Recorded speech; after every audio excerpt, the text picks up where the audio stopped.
کرناٹک میں بدعنوانی کے خلاف کارروائی کے تحت لوکایکتا نے ایک بڑی پیش رفت کرتے ہوئے سردار سرفراز خان کے پاس سے تقریباً 14.5 کروڑ روپے مالیت کے اثاثے برآمد کیے ہیں۔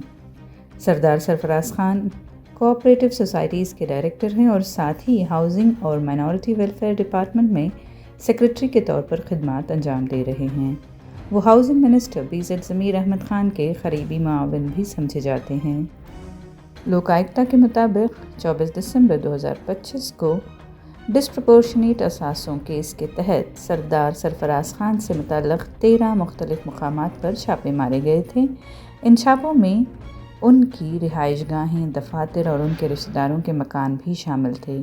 تلاشی کے دوران لوکایکتا کی ٹیم نے سردار سرفراز خان کے نام پر 4 گھر، تقریباً 37 ایکڑ زرعی زمین کا پتہ لگایا، جس کی مالیت تقریباً 8.5 کروڑ روپے بتائی جا رہی ہے۔ اس کے علاوہ تقریباً 3 کروڑ روپے مالیت کے سونے اور دیگر زیورات بھی ضبط کیے گئے۔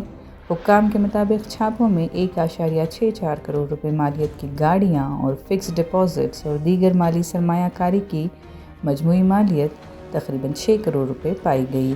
ان تمام اثاثوں کو شامل کرنے کے بعد کل 14.38 کروڑ روپے بنتی ہے، جو ان کی معلوم آمدنی سے کہیں زیادہ ہے۔ لوکایکتا حکام نے بتایا کہ معاملے کی مزید تفتیش جاری ہے اور اثاثوں کی تفصیلی جانچ کی جائے گی۔